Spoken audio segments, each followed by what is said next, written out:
Welcome back, everyone. Ready for another deep dive? Always. This time, we're looking at Getting Things Done by David Allen. A classic. It's become a go-to guide for, well, getting things done, managing your workflow and all your commitments, and apparently it could be pretty life-changing. One of Allen's clients even said it changed his life and saved his life. Wow. High praise. Yeah, pretty high bar to clear. So we're going to break down the core techniques and get you started on applying them. Sounds good. Let's dive in. So Allen really emphasizes this need for a new approach to productivity, right? He argues that those traditional tools, calendars and to-do lists, Right. they're just not enough anymore. Not in today's world. Too much coming at us from all sides. Exactly. He says it's not just about getting things done. It's about having a clear head, feeling in control, even when you've got a ton going on. That's his whole idea of relaxed control. Okay, I like that. So how do we get there? He lays out 5 stages to mastering workflow. All right, let's hear them. Stage 1. Okay, that sounds pretty straightforward. It is, kind of. But Allen really means capture everything. Anything that has your attention, not just tasks, but anything nagging at you, any loose ends. So getting it all out of your head and into some kind of system. Exactly. A master list, if you will. That nagging thought, the stack of papers on your desk, everything. Allen says it's about capturing 100% of those incompletes, as he calls them. That's a lot. But I guess getting it all out must be a relief. What's next? Clarify. This is where you ask, what is this and what's the next action? So you're not just creating a giant to-do list.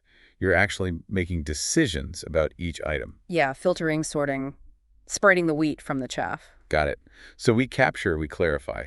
What's stage 3? Organize, putting things into the right buckets. Okay, buckets. I like that. Allen suggests a few different lists.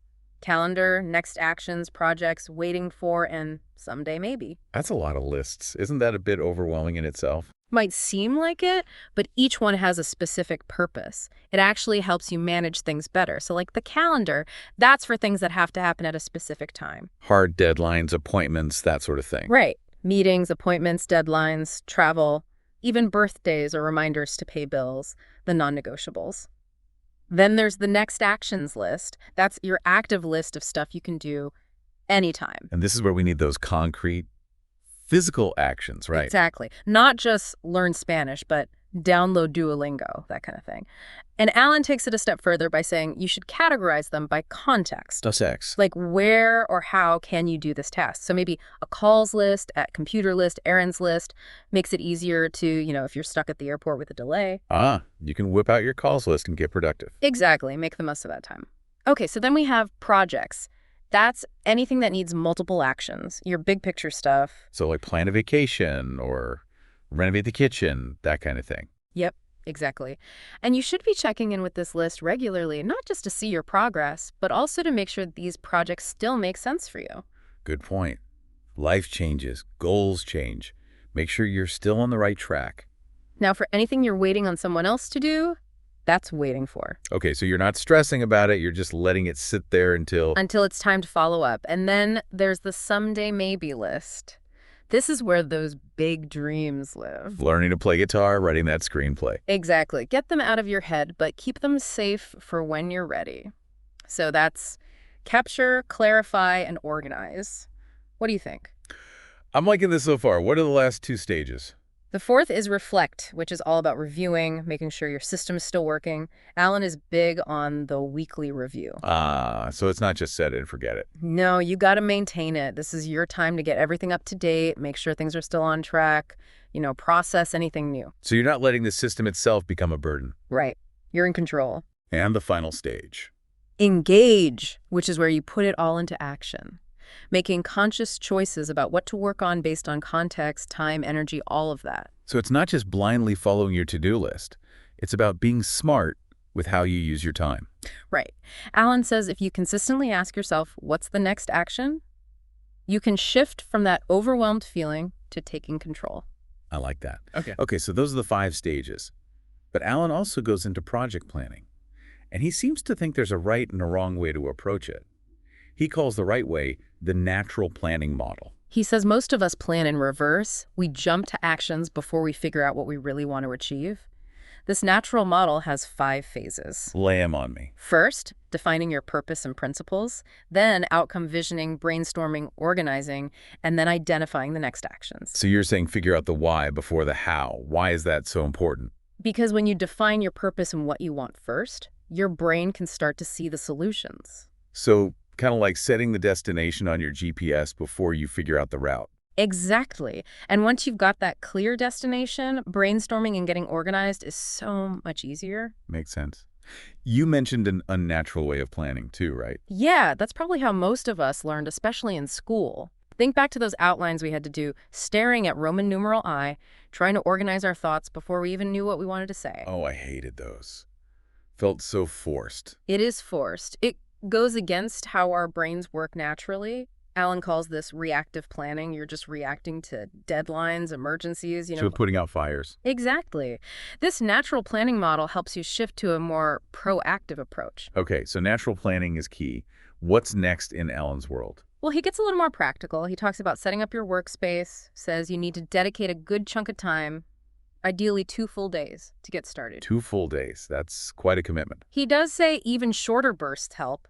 The key is to have a dedicated space, free of distractions, where you can really focus on processing everything. No more sorting through papers on the couch while watching TV. Ideally, no. Helps your mind switch gears. You'll also need a good in-basket, obviously. And surprisingly, a solid filing system. A filing system? I thought those were going extinct. Not according to Alan. Essential for storing reference materials, project support documents, all of that. He specifically recommends simple folders, says they're easier to use than hanging files. I guess if it's easy to use, you're more likely to actually use it. Exactly. Reduce the friction. Make it work for you. Okay, so we've got our space, our tools. Now, what do we do with that mountain of stuff we captured earlier? Now it's time to gather everything.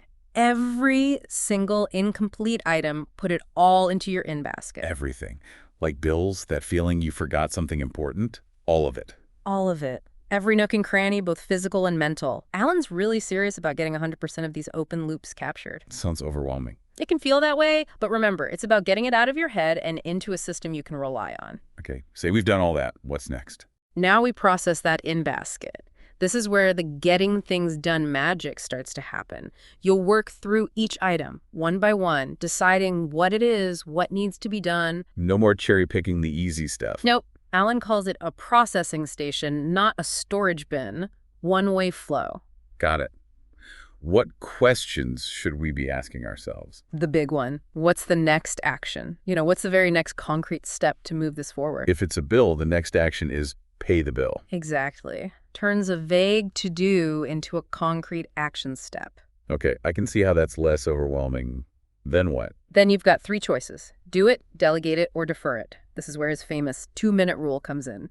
If you can do it in 2 minutes or less, do it right now. So if I can pay that bill online in under 2 minutes? Do it. It's more efficient than writing it down and remembering it. Okay, what if it takes longer? Delegate it if someone else can do it better. But put it on your waiting for list so you don't forget. And if you can't do it or delegate it, defer it. Put it on the right list for later. So if I need to research competitors for a project, but don't have time right now, that goes on next actions. You got it. You make a decision and move it out of your in-basket. This really is a way to get a handle on all those tasks and ideas floating around? It is. And when you do this consistently, you can get to in-basket 0, which is a pretty great feeling. In-basket 0, that's the dream. But what about stuff that doesn't need action right now, but you don't want to forget about it? That's where your incubation tools come in. You can add them to someday maybe, or use a reminder system. You could use a calendar or a tickler file. Tickler file. Yeah, it's a way to remind yourself about something in the future. Could be physical folders, could be digital reminders, anything that you trust to jog your memory later on. Okay, clever. Yeah. So we've got those 5 stages, the natural planning model, getting our workspace set up, tackling that in-basket. We've only just begun. Next, we'll look at how to make those lists work even better. All right, let's unpack those lists a bit more. Those calendar, next actions, projects, waiting for, and someday maybe? Yeah, how do we make them work? It seems like a lot to juggle. It's all about understanding what goes where. Think of them as specialized containers for different kinds of commitments, like the calendar. Alan's very specific about that. Hey, what's the rule? It's only for time-specific things, appointments, things that have to happen on a certain day. Hard deadlines, the backbone of your schedule. Exactly. So meetings, appointments, deadlines, if you're traveling, even birthdays or bills, anything with a fixed time, those are the non-negotiables. Then you've got your next actions list. That's for stuff you can do anytime, but it needs to be an active list. We talked about those concrete, physical actions, right? Not vague ideas. Right. Not learn Spanish, but download Duolingo. And to make this list even more powerful, you categorize them by context. Remind me, what's context again? Like, where can you do this task? How can you do it? So you might have a calls list, an at computer list, an errands list. That way, if you're, say, stuck at the airport. You can knock out those calls. Exactly. Make the most of any situation. Okay, then there's projects. That's anything that needs multiple steps, those bigger goals you're working towards. So it's keeping those larger outcomes in view. Right. And it's important to review this list regularly, not just to track progress, but also to ask yourself, do these projects still make sense for me? Yeah, because sometimes you realize you're working on things that don't align with your priorities anymore. Exactly. Life changes, priorities change. Now, the waiting for list, that one's pretty straightforward. It's for anything you've delegated, anything you're waiting on someone else for. No, you're not stressing about it. You're just letting it sit there until it's time to follow up. And then we've got the someday maybe list. This is where those dreams and aspirations live. writing that novel, taking that trip around the world. Exactly. Get them out of your head, but park them safely for when you're ready to tackle them. Okay, so we've got our 5 core lists. What about those project support materials Alan talks about? What exactly are those? Those are all the documents, resources, anything related to your projects, but they're not actionable themselves. Think of it like background info or research you might need. Like travel brochures if you're planning a trip, or research articles for a work project. Exactly. The important thing is to keep them organized, but separate from your main workflow. Not just piling them up on your desk. Right. This is where that filing system comes in handy. Make folders for each project or broader categories, whatever works, but make sure it's easy to use. So good filing system is really key here. Absolutely. It's about getting everything out of your head and into a system you can trust. Speaking of which, let's talk about the weekly review. Why is it so important in the getting things done method? From what I understand, it's about making sure your system is still working for you, keeping things up to date. It's that, but it's also about creating mental space. It's a dedicated time each week to just clear out the clutter, process anything new, and make sure your actions are still aligned with your goals. So it's like a weekly tune-up for your productivity. I like that analogy. You gather any loose papers, look at your calendar for the coming week, and then go through each list. Next actions, projects, waiting for, even someday maybe.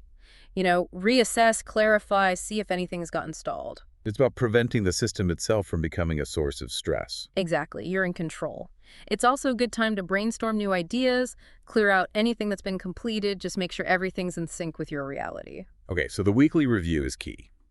But even with a well-maintained system, how do we choose what to actually work on in the moment? That's where Alan's models for making action choices come in. He has two main ones, the 4 criteria model and the 3-fold model.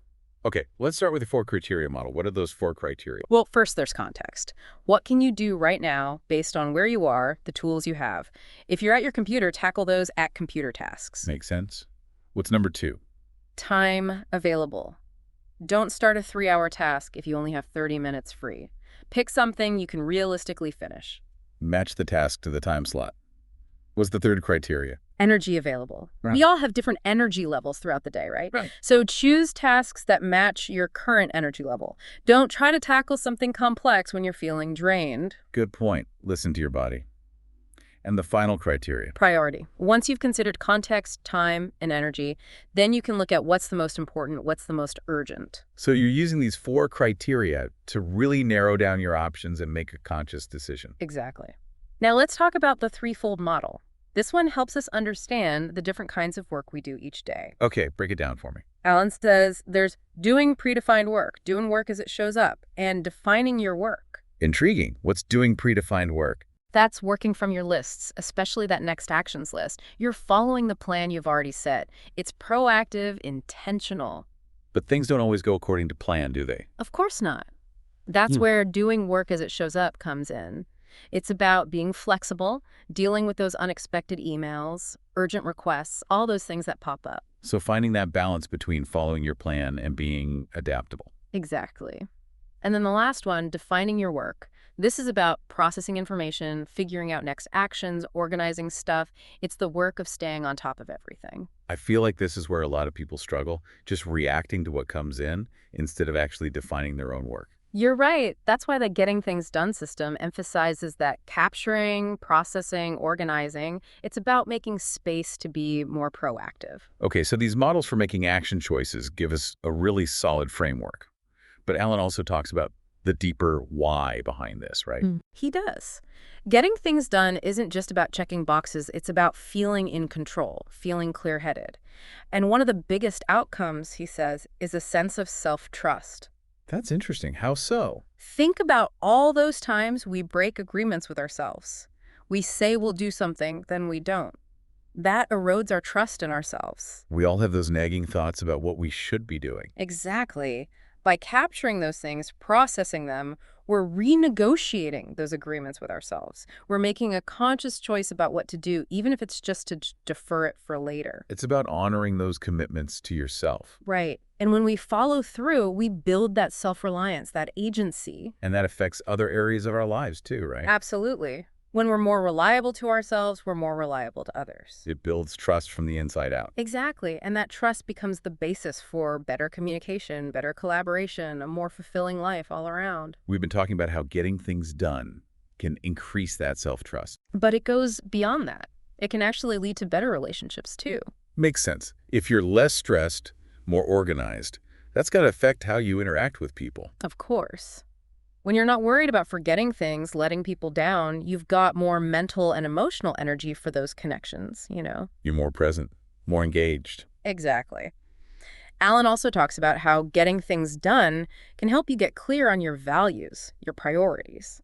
So by figuring out what you really want to achieve, how you want to spend your time, you're making better choices about, well, everything. Right. It's about aligning your actions with your values. And that leads to feeling more fulfilled, right? Yeah, a greater sense of purpose.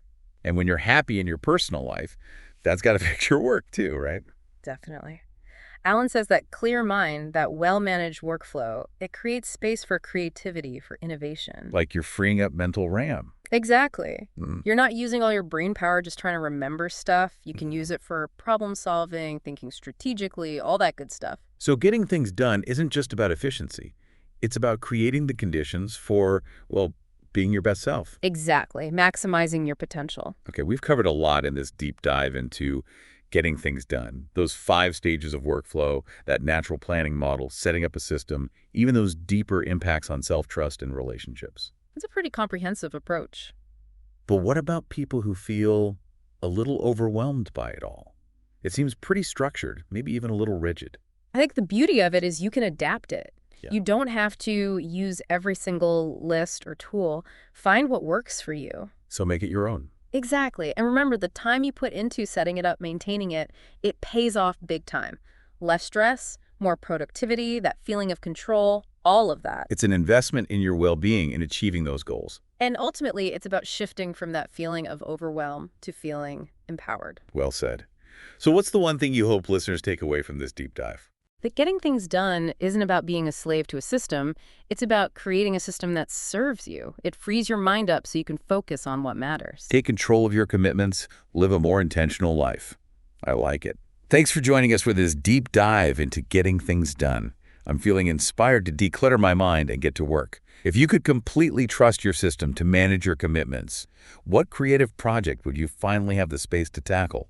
We'll be back soon with another deep dive, so subscribe and share the show with your friends. Until then, keep exploring, keep learning, and keep diving deep.